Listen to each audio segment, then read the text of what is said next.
What's going on, man? It's Kilo, host of the Regular Podcast on the Regular Network. It's real.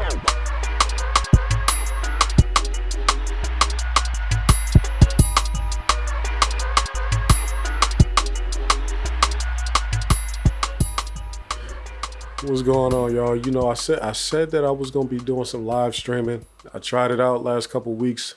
However, this week, it's not a whole lot of activity going on for me to be live streaming. So I'm not gonna live stream. Plus, I got the sniffles a little bit, so I'm gonna need to do a lot of chopping and cutting and editing. You know, I gotta blow noses, sneeze, and everything like that. The reason I got the lokes on today is because I just wanted to try to look out, man. You know, I'm in the fresh. I'm in a new fresh hat from Marcus, the best designer out of Ohio, down here living in Atlanta now. But I wanted to try to lokes out because these lights, man, they so bright, they mess with my eyes. I'm not gonna lie to y'all. If I had to rely on long-term recording without covering up my eyes from these bright lights, I would probably be inconsistent with my recording because it really does bother my eyes or whatever, right?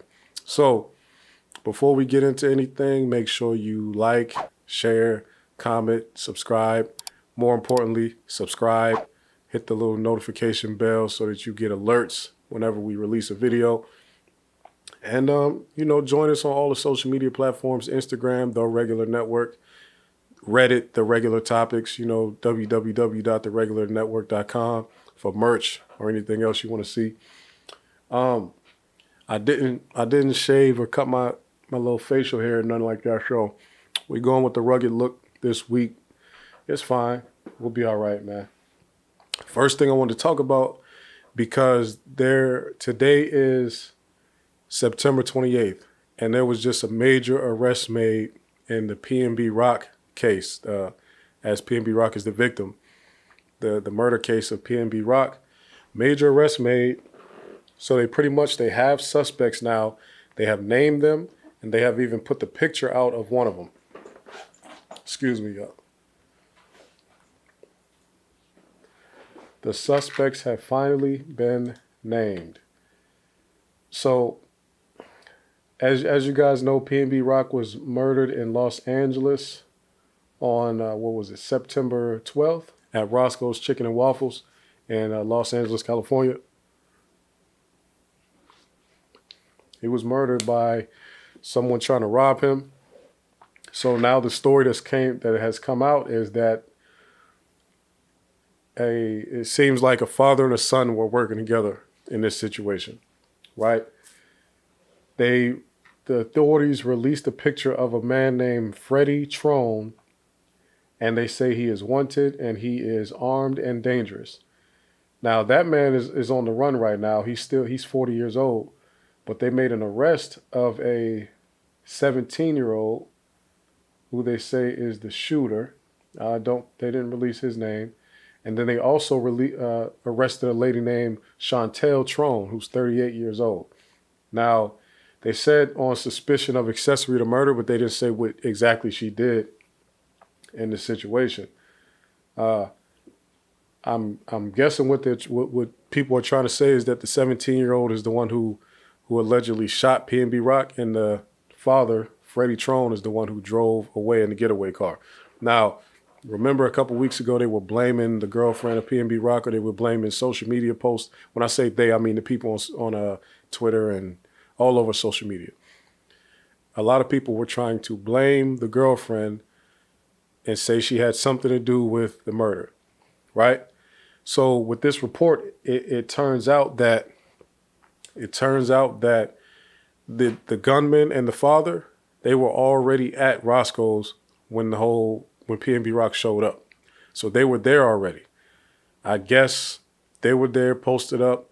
They see PNB Rock pull up in a nice vehicle, go into the restaurant with his nice jewelry on, and they sit there and devise a scheme to go in and get this jewelry up off the fella. And it's what they ultimately went in there and did, and it led to PNB Rock losing his life. So, of course, this is all alleged, and I honestly don't even like the whole, because once law enforcement releases a picture of a person and puts their name out and say they are wanted for murder, murder of a person, especially a high profile person like a celebrity, a rapper, there's no I don't see how there could be any due process, or I don't see how there could be any innocent until proven guilty. You essentially just told the world that this person killed him already. You didn't wait for trial. You didn't wait for anything. Once that face goes out there, once that name goes out there, that face and name will be known as the person that killed PNB Rock. If somebody was to see him out in the street, let's just say a loved one of PNB Rock saw him before the police got a chance to, they wouldn't arrest him. They wouldn't call the police. They might kill him. And what if this person didn't do it? Now, I'm not saying that to try to defend anybody who killed somebody. What I'm saying is I feel like authorities recklessly put people's faces and names out there to the public and associate them with crimes that they may or may not have something to do with. I just feel like it's dangerous. It reminds me too much of slavery, first of all, because that's what they used to do. And secondly, riding around Atlanta and you see these people's faces up on billboards and it'll say like wanted for murder or wanted for this thing. And it's like, if I haven't been, proven guilty, you shouldn't be putting my face up there telling everybody that I killed somebody. Because that's just dangerous. That's to me, it's reckless. And I don't like it. You can go out there, do your job without having to put this person's face up there and saying, yo, this is a killer. He's on the loose. He's armed and dangerous. That automatically puts, if somebody sees that person, they're automatically going to go into the defense and they might shoot them, right? And again, that's not for me to defend anybody who's out here committing these type of crimes. I'm just saying I don't like them putting people's faces, name out there before they've been convicted of anything. And I don't understand why more lawsuits don't go out for people who beat the cases. And I feel like this is why they always make sure they charge you with something. They convict you with something. So what they'll do is they'll charge you with they'll charge a lot of people with these crazy charges like murder or aggravated assault or accessory to murder, anything like that. They'll also charge them with some type of resisting arrest, evading police, something like that, or anything, possession of a firearm, or we found you had marijuana in your possession. They want to charge them with something so that when they go to, let's say the person beats the major case, right? They beat the major case, they'll drop it. They'll say, hey, look, it looks like you're on your way out of this. We'll drop all these charges, but you got to plead guilty to this little minor charge. The person will be happy that they feel like they beat the whole case. So they'll agree, they'll plead guilty to this lesser charge, and then they'll say, okay, darn it, you beat us. But when you say you're guilty to that lesser charge and they let you out, now they don't have to, you can't sue them and say they wrongfully detained you, they wrongfully blasted your name for a crime you didn't commit because you just admitted to a crime. So now they can arrest you, they can detain you, they can lock you up for whatever period of time, and they'll just give you time served, and then they wouldn't have done anything illegal, even though they put your entire life in jeopardy, even your family's life, by putting your last name out there. So, again, rest in peace to PNB Rock. Salute to anybody, anybody who's hurting in this situation. It's wild because for a murder situation like this, it is interesting that they figured out who did it so quick, or they figured out who they think did it so quick, because I'm sure there are a lot of victims of gun violence in the Los Angeles area that feel like there hasn't been any justice and there hasn't been any arrests made for their loved one's murder. Yet when a celebrity is killed, they spend ample resources, the authorities in Los Angeles spend ample resources to make sure that they find out who did it, because they want to preserve their culture of being Hollywood and being the place where stars come to live their best lives. So I know that has to hurt for a lot of people out there who have loved ones who died tragically, because, that will bother a lot of people. It's like, yo, this person just died and they're not even from here, but we've been trying to find our sons or our loved one's killer for the last 2 years and y'all haven't been able to give us any information. I know that has to bother people, but that's not PNB Rock's fault, of course. So rest in peace to him. Also, now that y'all know that the supposed alleged gunman and the son and the father was already at the Roscoe's Chicken and Waffles, you can definitely stop blaming the girlfriend. You can put that to rest completely now. They were there already.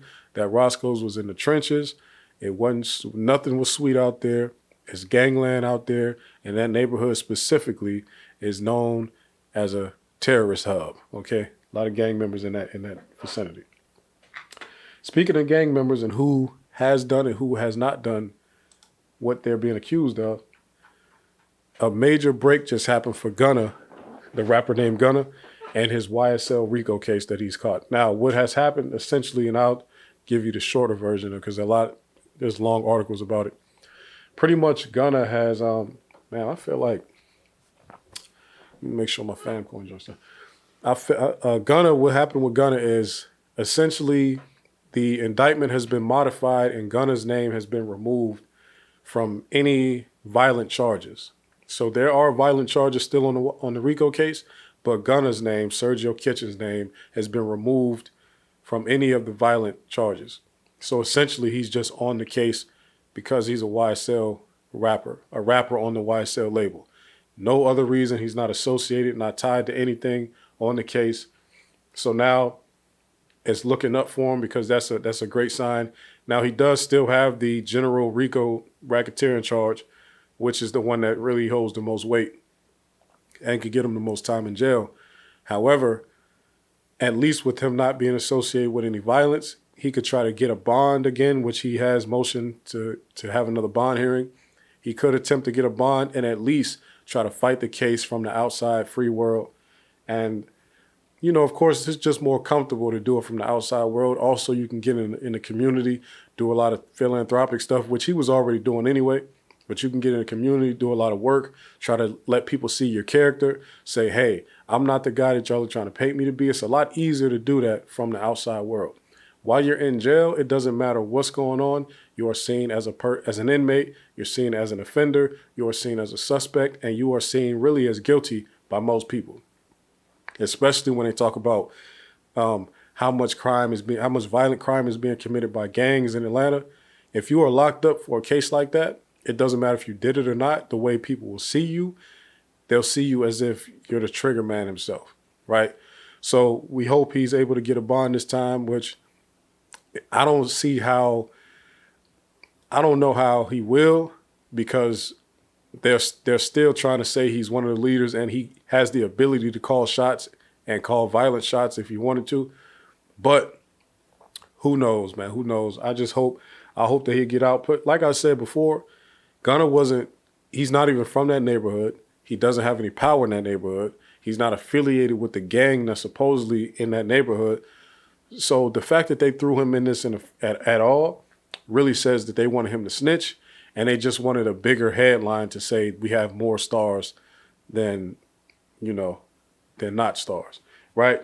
So with that being said, I did want to bring back up something because with Atlanta and the Fulton County District Attorney playing certain games with the media and things, she went out in the public on July 14th and she told the world 2 more indictments were coming. With her words, I guess exactly.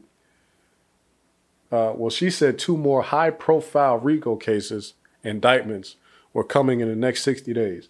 And she said that on July 14th, 2022, right? It is now the 28th of September, which is beyond 60 days. And we have only gotten 1 of those RICO cases that she promised, right? And that was, of course, the drug-rich RICO indictment, right? And that was what she considered a high-profile RICO.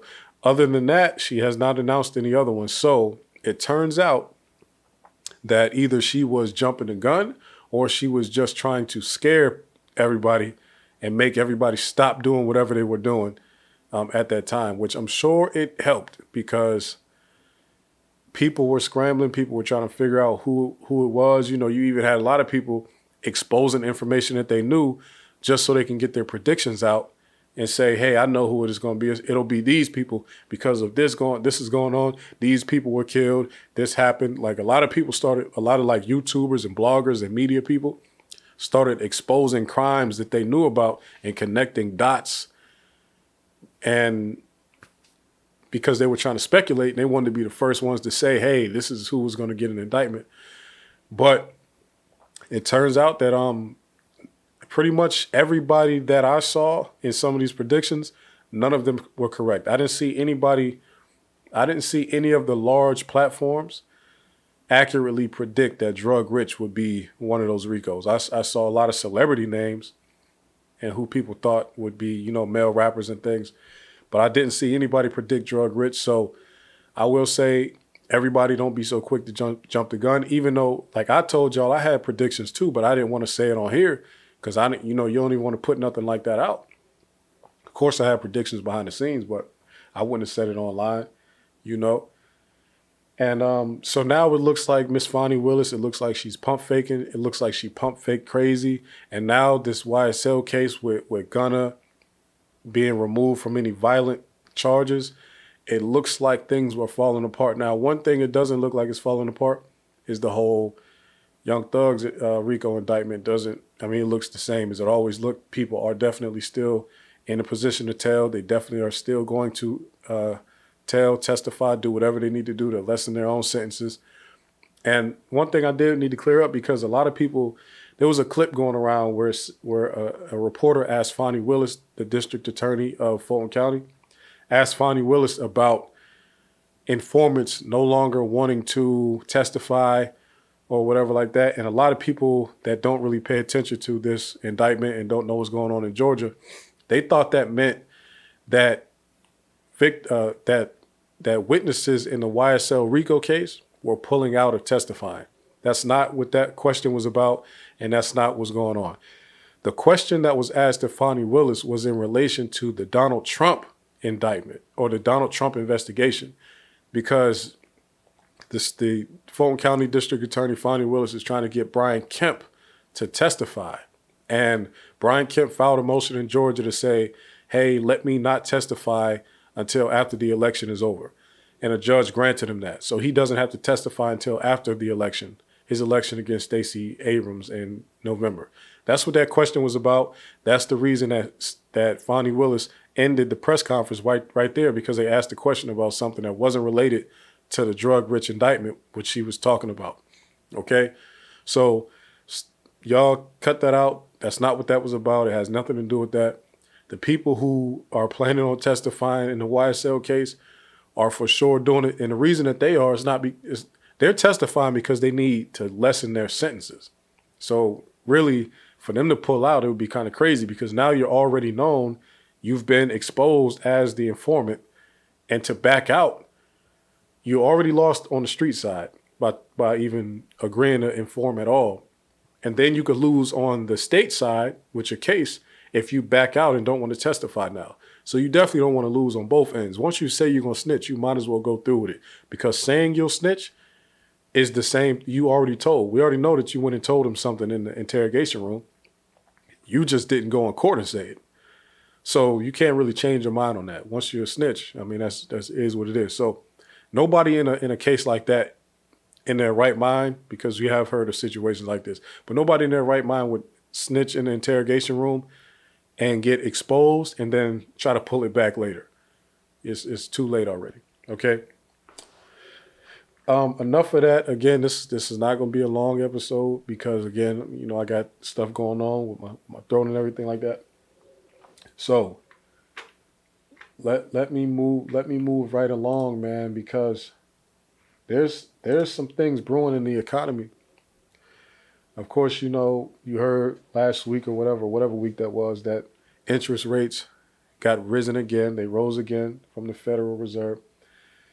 But something that I feel like, all the business publications, they talked about it, but I haven't been seeing it in like pop culture, which I don't understand why, because this should be pop culture. Home sales fall for the 7th straight month in August. And so what that means is pretty much every single month for the last 7 months ending in August, home sales were lower than they were in the previous month. And why that's major is because because inflation is up so high and the housing market is so terrible right now for especially entry-level buyers, that with home sales dropping, but prices not coming down, it's almost like it's like we're gearing up for like a crash, a hard crash, because prices should be coming down with it. If we want us to maintain, if we want to maintain our positioning and we want to make sure that our whole economy doesn't fall apart and people don't have to come to an abrupt halt and scramble, people who are trying to sell their homes and people who are trying to rent homes, they should have been easing as well as these home sales slow down. So let's see here. Total existing home sales, completed transactions, total existing home sales notched a minor contraction of 0.4% from July to a seasonally adjusted rate of 4.8 million in August. Year over year, sales faded by 19.9%. So in August 2021, home sales were 5.99 million. In August 2022, home sales were 4.8 million. So that's a pretty substantial jump down. 20% fall in a year. You know, month over month, it's like coming down like this, but year it's coming down like this. You know, month over month is like this, year over year it's like this. So we definitely people need to, in the economy, just in a larger scheme of things, we need to stop being so reactive and start like trying to figure out how to plan ahead and how to prevent some of this stuff or not. We can't prevent it, but what we can do is brace for it and prepare for it and things like that, because it's weird that us as like normal people, we're not institutional investors, we're not institutional home buyers and large property holders, but we can all, if we collectively have the information, we collectively move smartly when it comes to how we buy and sell homes, we can impact the economy the same way large scale investors do when they make moves, right? So if a lot of us as normal consumers, if a lot of us know, okay, a lot of companies are having hiring freezes right now. If we know that companies are having hiring freezes, that means that people who are trying to get jobs are not getting jobs, right? Or trying to switch jobs to get more money, they are not switching jobs. Then that means that if I put my home on the market, maybe I don't try to list it for top dollar. Why? Because I know there's a whole bunch of money not flowing right now because companies don't even want to hire, right? So people are easing. So if companies are easing, then I as a consumer should be easing as well, right?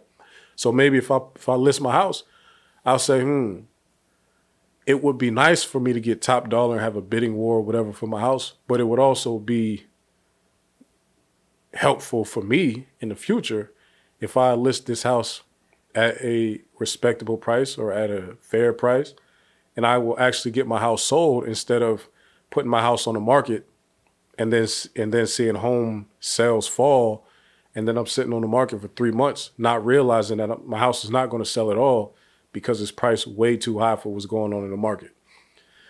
So now I have to drop my home price. I have to reduce the price, list price, and everything like that, instead of just foreseeing this situation or foreshadowing or having some foresight and just properly listing it from the beginning. Us as normal home buyers and home sellers, we can do that on our own. We don't need the economy to crash for us to do it. Everybody's so worried about, they want to tell the story of how they got this much over asking price or this much over list price, and they just want to tell the story of how they got so much more than what they think the house was worth when they first bought it. Like, the goal is to sell your house for whatever will help you get to the next goal, right? So let's say if you list your house for $200,000 and it sells for $200,000, right? But you find out that somebody down the street sold theirs, same layout, same floor, room count, everything like that. They sold theirs for $230 or something. You don't beat yourself up about that, because when you sold it for $205 or $200, whatever, $205, you got what you wanted. Selling a house is not about matching or doing anything in relation to anybody else. It's about getting what you want for your house. I know some people that might specialize in real estate might say, no, that's not. You're the home buyer. Everybody around that industry works for you. You need to get what you want and get out of there. Right? That's it. That's how that works. If anybody tells you different, it's because they're trying to get more out of you. All right? You're going to sit on the market longer by improperly pricing your house if you don't do it right from the beginning. Okay? Again, y'all have to listen to me. I'm just telling you. I'm seeing what's going on. I'm seeing how long these houses are sitting on the market right now. I was shopping in 2021. I was shopping. I closed on the house in 2021. I know how crazy the market was. I know what was going on. I saw it. I actually tried to sell my house in 2020. People kept pulling out. Inventory was a lot better in 2020, like May 2020. Inventory was a lot better. Buyers were a lot pickier. It was really still a buyer's market at that time. Just a year later, 2021, completely different ball game. There was no more putting in offers under asking price in 2021. That was completely not a thing. Right? So take my word or not, it's on y'all. But listen, man, I think as consumers and as buyers of homes, and if you know how high interest rates are right now, you need to price your house to sell, not price it to have these cool stories to tell people at the barbecue about how much you sold your house for. Price it so you can sell your house so you can move on to get whatever next house you want to get. I personally think you need to stay where you're at right now because it's about to get crazy. I think everybody needs to stay put. I would say don't buy anything. Buy houses. Don't buy any house right now. If you already own a house. If you don't own a house, do what you got to do. But if you already own a house and you're in a house, stay put for now because things are about to get real shaky. Everybody's been saying it. It's happening, right? That's all I got, man. I don't have anything else for y'all. I just wanted to talk to y'all about those few topics, man. Make sure you, again, like, share, comment, subscribe to the Regular Network on YouTube. Hit the little notification bell so you can get notified of everything going on. And every time we upload a video, even when we go live, you'll get a notification if you hit that little bell next to the subscribe button. Also, again, follow on Instagram, The Regular Network, The Reg Podcast on Twitter, www.theregularnetwork.com to get merch or whatever else you need, and The Regular Topics on Reddit. Peace.